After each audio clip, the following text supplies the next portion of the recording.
सुप्रसिद्ध उद्योगपति रतन टाटा का 9 अक्टूबर 2024 को निधन हो गया है। उम्र संबंधी परेशानियों की वजह से उन्हें मुंबई के ब्रीच कैंडी हॉस्पिटल में भर्ती कराया गया था और उन्हें रात 11 बजे अंतिम सांस ली थी।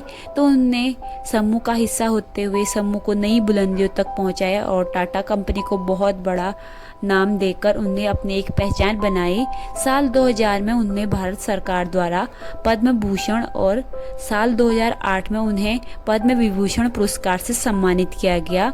उनके द्वारा नैनो कार से लेकर जुआर तक के लिए निर्णयों के लोगों का नजरिया बदला। रतन टाटा आज किसी पहचान के मोहताज नहीं है। उनकी शख्सियत का अंदाजा इस बात से लगाया जा सकता है कि रतन टाटा न केवल भारत बल्कि दुनिया भर के करोड़ों कारोबारियों के लिए किसी मिसाल से कम नहीं थे। आज़ादी से पहले से शुरू हुए टाटा ग्रुप को आसमान की बुलंदियों तक पहुंचाने वाले रतन टाटा की दरियादिली के लोग कायल हैं। बुधवार 28 दिसंबर 2022 को देश के ये दिग्गज उद्योगपति 85 साल के हो गए थे, लेकिन उद्योग जगत में एक अलग और बड़ी पहचान बनाने वाले रतन टाटा को एक बात का मलाल है। क्या है वो मैं आपको बताती हूँ। साल 1868 में शुरू हुए कारोबारी घराने की कमान अपने हाथों में लेने से पहले रतन टाटा ने 70 के दशक में टाटा स्टील जमशेदपुर में काम किया। जब कारोबार की सभी बारीकियां समझ में आ गई, फिर उन्होंने अपने ग्रुप में अपनी दमदार एंट्री कर और अपनी मेहनत और काबिलियत की दम पर घरेलू कारोबार को आसमान की बुलंदियों पर पहुंचाने का काम किया। रतन टाटा ने 1991 में पूरे ग्रुप की कमान अपने हाथों में ले ली थी। रतन टाटा के नेतृत्व में कारोबार का इतना विस्तार किया गया कि घर की रसोई से लेकर आसमान तक उनकी धमक दिखाई देती है। आज नमक मसाले हो या फिर पानी, चाय, कॉफी, जो भी हो, बस, ट्रक, हवाई जहाज का सफर, टाटा ग्रुप का कारोबार हर क्षेत्र में फैला हुआ है। देश में इन 157 साल पुराने ग्रुप की 17 कंपनियां शेयर बाजार में अभी लिस्टेड में हैं। रतन टाटा जी की शख्सियत की बात करें तो वो सिर्फ एक बिजनेसमैन ही नहीं बल्कि एक सादगी से भरे नेक और दरियादिल इंसान थे। लोगों के लिए वो आदर्श एवं प्रेरणा स्रोत भी हैं।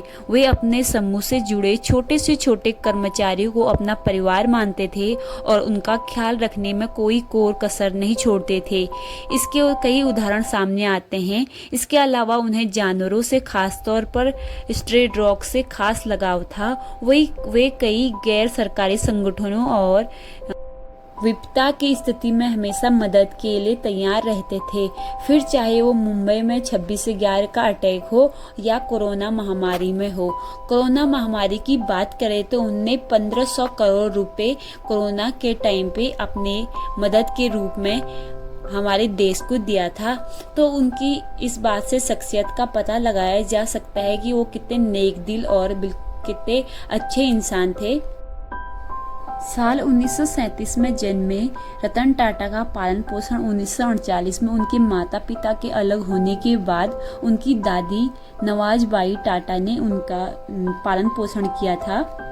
बात करें उनके निजी जीवन में शादी की तो हम आपको बता दें कि उनने एक बार जब वो दूसरे देश में किसी लड़की से प्यार करते थे तो वो विदेश से उनकी दादी की तबीयत ज़्यादा ख़राब होने की वजह से वो अपने देश आ गए थे।